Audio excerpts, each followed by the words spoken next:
네, 처럼 북한 김정은이 백두산을 찾았습니다. 과거 중요한 고비 때마다 이곳을 찾았던 만큼 이목이 집중되고 있는 상황인데요. 또 이와 함께 한반도 정세 진단해 보겠습니다. 네, 두 분과 함께 자세한 소식 짚어보겠습니다. 차두현 아산정책연구원 개관연구위원, 김대영 한국국가전략연구원, 어서 오세요.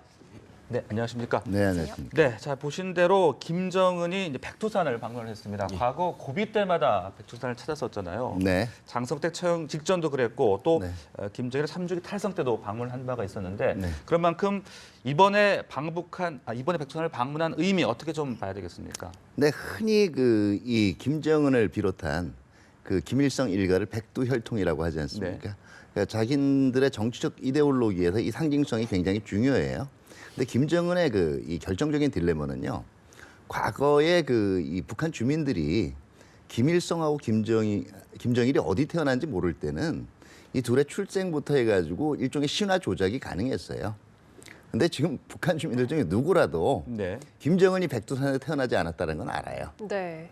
다시 말해서 이 혁명 성지 자체에서 어떻게든 백두혈통의 상징성을 극대화하기 위해서는 주요한 결심 때마다 네네. 이 나름대로 자기 일가들의 가계의 정통성이자 북한 정치 이데올로기의 이 정점이라고 할 수 있는 백두혈통의 상징성을 강화시켜줄 필요가 있는데요.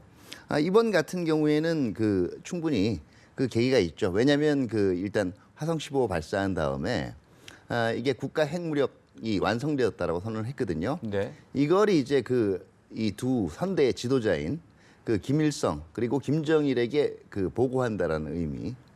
그리고 이걸 기점으로 해서 북한의 새로운 이 내부의 자력 경쟁이라든가 아니면 대외적으로 핵 보유국 이미지를 핵 보유국 지위를 보장받기 위한 이제 새로운 정책을 펴나갈다라는 메시지를 펴나갈 것이라는 메시지를 대외적으로 던졌다라고 봐야 되겠죠. 네. 네. 위원님은 어떻게 좀 보셨습니까?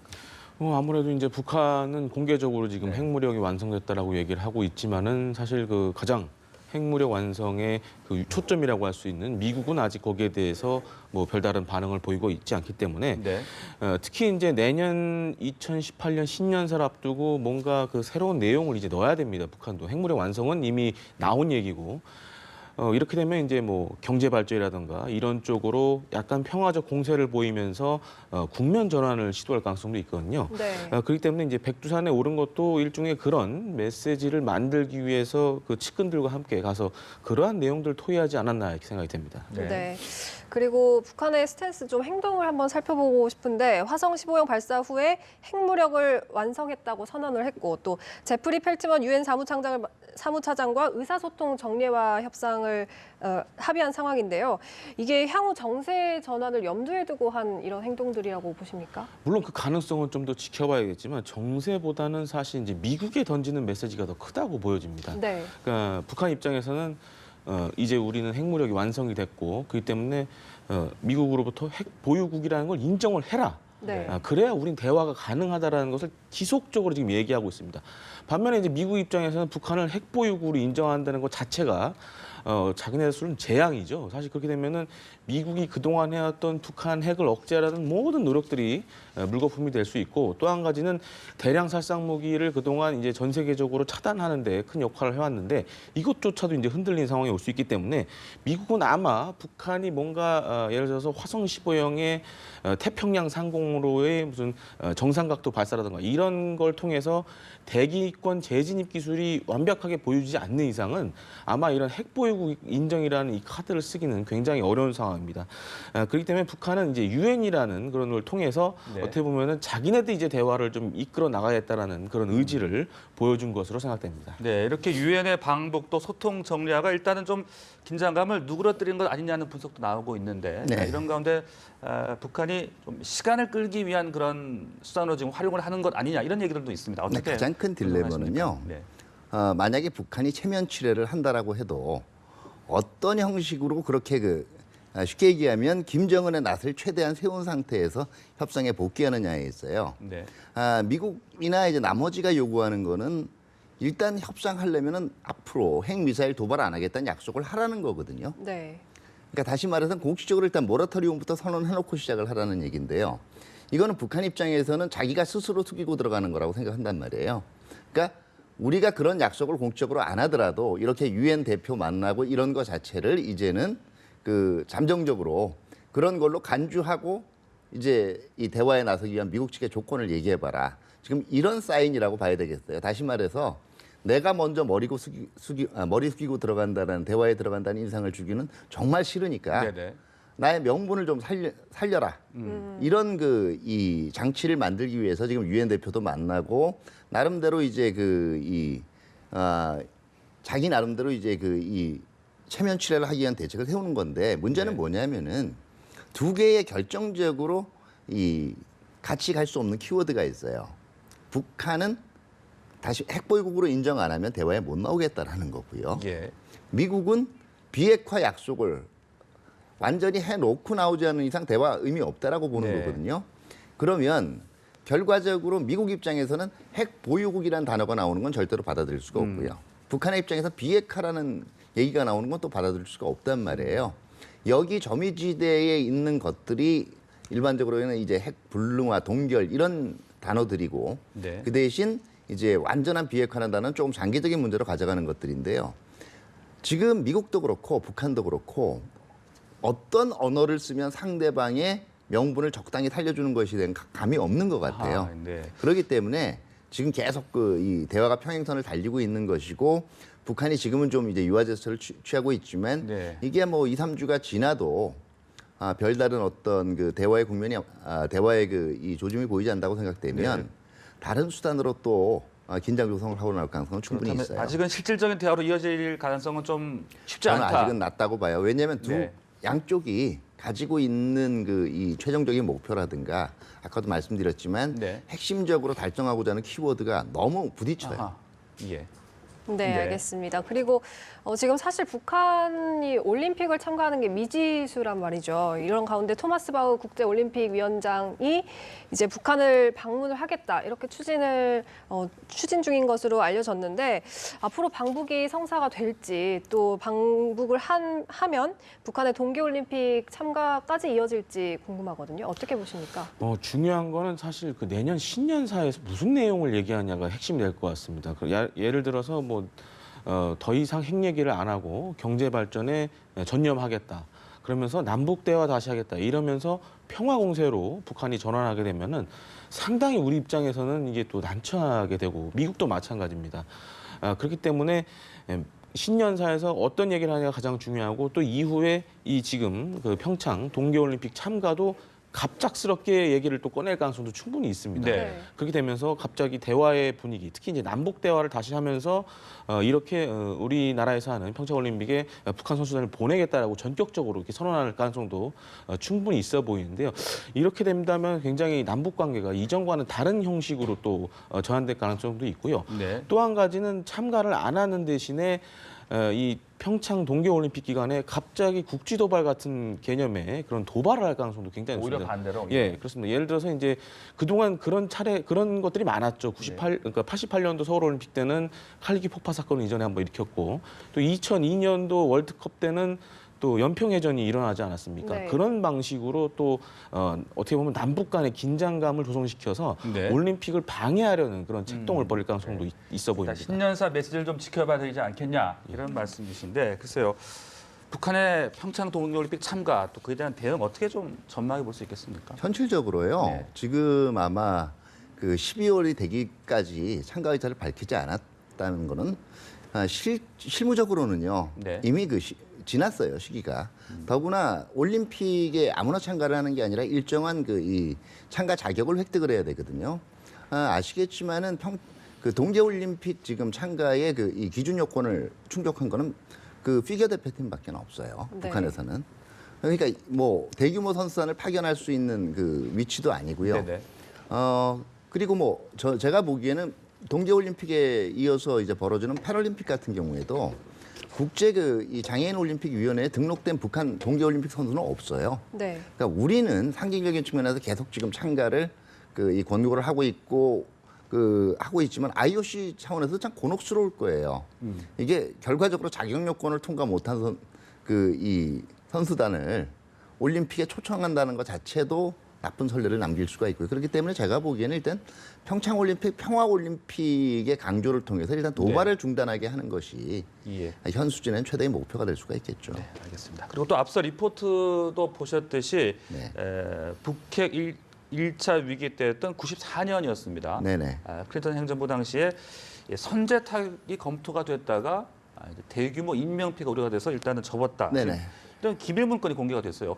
당시 상황을 어떻게 좀 설명해 볼 수 있겠습니까? 일단 이게 일부 언론에서 나오는 대로 네. 막판에 뒤집어졌다. 이건 넌센스예요.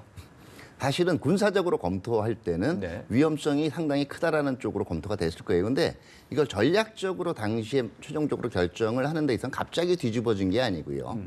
그 당시에 이 클린턴 행정부 때 이 국무부라든가 국방부에 있었던 최고위 관료들의 나중에 그 회고를 들어보면 세 가지를 따져봤었다고 해요. 첫 번째는 그 북한에 대해서 당시에 쓸 수 있는 모든 외교적 수단을 다 썼는가. 다시 말해서 이제는 이 방법밖에 없다는 생각이 드는가. 두 번째는 결과적으로 북한 핵이라는 게 지금 당장 폭격을 통해서 해결해야 될 만큼 시간이 급박한 문제인가. 그다음에 세 번째는 미국의 이런 결심이 한국 정부하고 상당한 갈등을 일으킬 소지가 없는가. 세계에 대한 대답이 모두 노로 나왔기 때문에 막판에 철회했다는 얘기거든요. 네. 그렇기 때문에 제가 볼 때는 군사 행동까지를 굉장히 심각하게 검토하다가 네. 극적으로 철회가 됐다. 이거는 제가 볼 때는 보도에 뭔가 좀 팩트상 문제가 있는 것 같아요. 네. 네, 알겠습니다. 그리고 얼마 전에 북한이 화성 15형을 발사를 하면서 미국 내에 굉장히 격앙된 반응들이 나왔었거든요. 앞으로 또 북폭론이 다시 등장할 것이다 이런 말도 나오고 있는데 어떻게 예상하십니까? 충분히 뭐 그럴 가능성이 있습니다. 특히 이제 화성 15형 같은 경우에는 이전에 화성 14형과 달리 이 워싱턴, 특히 이제 미 동부를 타격할 수 있는 그런 사거리를 가지고 있기 때문에 네. 미국에서 받아들이는 그 감정은 또 다를 겁니다. 이전에 화성 14형 같은 경우는 이제 서부 쪽만 가능했는데.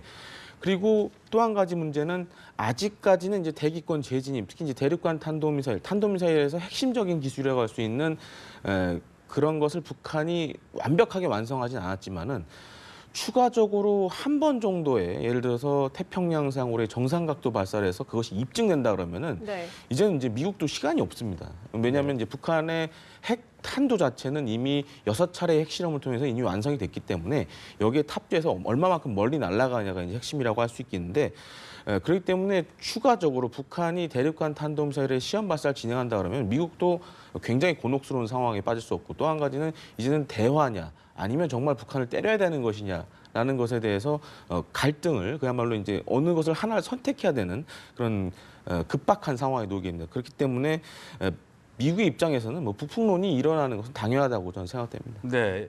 자, 이런 건데 북한이 신형 SLBM을 개발하는 모습을 또 한미 당국이 포착을 했다. 지금 이런 소식도 전해지고 있단 말입니다. 이것은 어떤 미사일로 좀 추정을 해볼 수 있겠습니까? 아무래도 이제 기존의 북극성 1형보다는 좀 크기가 늘어나고 그다음에 폭도 좀 커진 북극성 3형으로 지금 추정이 되고 있는데요. 네. 지금 북극성 같은 경우에는 사거리가 한 1000에서 한 2000km 사이로 이렇게 추정이 되고 있는데 북극성 3형 같은 경우에는 뭐 대략 이제 전문가분들이 추정하기에는 뭐 2~3000km는 정도 넘어가는 걸로 이렇게 생각이 되고 있습니다. 따라서 향후 이제 북한이 북극성 3형을 발사한다 그러면은 아무래도 자신들이 주장하고 있는 지금 핵무력 완성에 있어서 발사 수단의 다양화, 특히 이제 SLBM 잠수함 발사 탄도미사일은 기존의 탄도미사일보다 잠수함에 탑재해서 운용이 되기 때문에 만약 이 미사일을 탑재한 잠수함이 바다로 나가게 된다면은 그만큼 탐지하기가 어렵게 됩니다. 그렇기 때문에 기습 전력으로 운용이 될 수 있는데요. 만약 이런 북극성 3형을 잠수함에 탑재하고 이제 돌아다닌다면은 그야말로 2~3000km 뭐 괌까지 타격할 수 있는 그런 거리이기 때문에 우리나 미국 입장에서는 굉장히 곤혹스러운 무기라고 할 수 있겠습니다. 네, 알겠습니다. 사실은 이제 이 2~3천만 해도요. 이게 미 본토를 타격하지 못해요. 왜냐하면 잠수함이 하와이까지 가야 되거든요.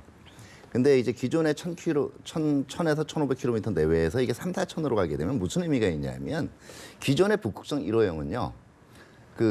저 정도 되는 크기에다가 실제로 핵탄도 탑재할 수 있느냐에 대한 의문이 있었단 말이에요. 네. 근데 이게 2~3,000km 거리를 보여주게 되면 한반도에 있는 미군을 상대로 해서 전격적으로 사용을 할 경우에는 핵탄도 탑재의 가능성이 굉장히 높아졌다는 걸 의미하기도 해요. 단순히 거리가 이제 늘어났다는 의미뿐만 아니고요. 그렇기 때문에 이제가 우리가 SLBM에도 짧은 거리지만 핵탄도 탑재할 수 있다는 걸 보여줄 수 있는 수단으로서 북한한테는 굉장히 유용한 거죠. 네. 그리고 또 지난달 중순에 이 남포 해군 조선소에서 SLBM 시험 발사에 쓰이는 이 바지선의 모습이 포착이 됐거든요. 북극성 일형의 실거리 발사를 준비하는 그런 정황으로도 포착이 됐는데 연내 추가 도발할 가능성에 대해서는 어떻게 생각하십니까? 네, 그렇습니다. 이제 북한은 보통 이제 북극성 같은 경우에는 심포, 즉 동해 쪽에서 많이 이제 발사를 했습니다. 네. 근데 이제 북한의 가장 큰 문제가 뭐냐면은 이 동해와 서해를 왔다 갔다 이 바다로 왔다 갔다 할 수 없다라는 문제가 있습니다. 그렇게 되면 이제 우리 남해를 통해서 이제 올라가야 되는데요. 그래서 일반적으로 두 군데의 조선소를 만들어 놓고 이렇게 작업을 진행하고 있는데 그렇기 때문에 이제 서해 남포 조선소에서 아무래도 북극성을 탑재할 수 있는 뭐 잠수함이라든지 특히 아니면 그보다 더 큰 신형 잠수함을 이제 개발하는 것으로 추정이 되는데요. 최근 이제 주목할 것이 이제 뭐 그 인터넷 사이트 중에 그런 미국의 그런 군용기들을 이렇게 전문적으로 추적하는 사이트들이 있는데 어제 밤에도 사실 이제 글로보로크가 네. 우리 DMZ 인근을 이제 비행하는 것이 이제 포착이 되긴 했는데 그런 것들을 종합해 봤을 때는 최근 이제 미국의 그런 정찰 자산들이 한반도에 지속적으로 왔다 갔다 하는 것을 보면은 아무래도 이러한 북극성 일형이라든지 아니면 뭐 다른 뭐 대륙간 탄도미사일의 시험 발사 여러 가지 지금 미사일 발사 징후들이 있기 때문에 이러한 정찰기들이 수시로 지금 한반도로 왔다 갔다 하는 것으로 생각되고요. 그렇기 때문에 연내에 물론 이제 정치적으로나 외교적으로나 뭐 북한이 어떤 생각을 가지고 있는지는 좀 더 지켜봐야겠지만은 충분히 뭐 김정은이 명령만 내리면은 SLBM이라든지 아니면 대륙간 탄도미사일의 시험 발사 가능성은 충분히 있다고 보여집니다. 네, 자 방금 또 들어온 소식이 하나 있는데요. 이 정부가 북한에 좀 단호히 대응한다는 입장 하에서 대량 살상 무기와 탄도 미사일 개발을 목적으로 하는 금융거래 활동을 차단하기 위해서 내일자로 북한 단체 20개 그리고 12명을 독자 제재 대상으로 추가 지정하겠다. 네네. 이런 소식이 방금 들어왔습니다. 네네. 어떤 의미로 좀 파악할 수 있겠습니까? 네, 실질적으로 이미 이 단체하고 기관들은 우리하고 금융거래가 이루어지고 있지는 않아요. 네. 근데 이제 나중에라도 북한이 우회해서 그 제3국이나 아니면 그 이 제3자를 통해서 거래를 할 경우에도 여기에 대해서는 미리 이제 이 명단하고 관련이 되는 쪽은 차단을 하겠다는 의지고요. 다만 당장 실질적인 효과보다는 우리 정부도 지금 무조건 대화를 얘기하기보다는 네. 국제 제재에 충실하게 동참하면서 우리 나름대로 할 수 있는 압력 수단이 있으면 이는 뭐 최대한 취하겠다라는 의지를 보여주는 걸로 봐야겠죠. 네, 자 이런 가운데 또 문재인 대통령이 이번 주 중국을 또 방문하지 않겠습니까? 또 중국과 어떤 이야기들이 오고 갈지, 그래서 쌍중단 또 쌍계 병에 대한 어떤 진전의 논의가 있을지 어떻게 좀 전망을 하고 계십니까? 그렇습니다. 쌍중단이라는 게 사실 북한의 그런 북한도 도발을 자제하고 우리도 한미연합 훈련을 하지 말자라는 게 근본적인 취지인데 사실 뭐 우리가 훈련 안 한다고 그래서 과연 그것을 이제 미국이 얼마만큼 받아들일지는 사실 미지수입니다. 특히 지난 정부 때를 봐도 남북대화 때문에 한미연합훈련이 있을 때 우리 측 군단과 같은 경우에 굉장히 낮은 자세, 로우키로 그 훈련을 진행한 바가 있고 반면에 이제 미국은 특히 주한미군 같은 경우 거기에 좀 불만을 갖고 하이키로 가려는 그런 노력들을 많이 보였는데요. 그렇기 때문에 이게 단순히 이게 한중 간의 이 합의로 인해서 풀어야 될 문제는 아니라고 보고요. 특히 여기에 이제 미국의 적절한 뭐 의지라든가 동의가 있어야 될 것으로 보여집니다. 또 한 가지 문제는 이번 이제 한중 정상회담에서 또 중국이 다시 한번 그 사드 얘기를 걸고 넘어질 가능성이 굉장히 높은데요. 특히 이제 중국 입장에서는 사드를 뭐 한국 측이 얘기한처럼 뭐 삼로 정책하지 않았습니까? 네. 하지만 이제 실제로 북한의 미사일 위협이 지금 사실 가중되고 있기 때문에 네. 사드를 철수한다라는 것은 기본적으로 사실 불가능합니다. 그것도 특히 이제 미국이 또 강력한 그런 한미 연합 자산을 통해서 북한의 미사일을 방어하겠다는 입장이기 때문에 그런 부분에 있어서 만약 중국이 다시 한번 사드를 들고 나온다 그러면은 우리 입장에서도 굉장히 좀 곤욕스럽지 않을까 생각됩니다. 네. 다만 지금 지금 한중 간에 시기가 시기인 만큼 갈등 의제를 얘기하는 것보다는 어느 정도 그 쌍중단, 중국에서는 쌍잠정이라고 써요. 네. 이 개념에 대해서도 사실은 조금 더 이제 확실한 양쪽의 기준이 있을 필요가 있어요. 어느 정도까지를 서로 중단하자는 얘기냐. 이제 한미 그 연합 연습 훈련인 건 맞아요. 하나는요. 다른 하나는 중국 쪽에서도 과연 이게 핵미사일 발사 안 하는 정도냐 아니면 지금 심포에서 SLBM 그 바치선 건설하는 이런 개발 활동까지 포함되느냐에 따라서 중국 내에서도 의견이 조금씩 달라요. 네. 그럼 우리 같은 경우에는 실질적으로 얘기가 될 때는 그 단순히 이게 이 시험 발사 중지뿐만 아니라 모든 무기 개발 활동 잠정 동결로 얘기가 돼서 일단 공통분모를 확보해 놔야 되고요. 그렇게 네. 될 경우에는 지금 마치 이 중국이 얘기하는 쌍잠정, 즉 쌍중단과 쌍계 병행을 미국만 안 받고 있는 걸로 얘기하는데요. 평양도 이거 받겠다고 얘기한 적이 없어요. 다시 말해서 중국에게 얘기해 볼 수가 있죠. 미국에 대해서만 계속 그 쌍중단, 그 쌍계 병행 얘기하지 말고 평양하고는 얘기해봤냐 이거. 네. 네, 네, 알겠습니다. 네, 오늘 말씀은 여기까지 듣도록 하겠습니다. 오늘 한반도 정세에 대해서 차두현 아산정책연구원 개건연구위원 그리고 김대영 한국국가전략연구원 함께 이야기 나눠봤습니다. 오늘 말씀 감사합니다. 고맙습니다. 네, 감사합니다.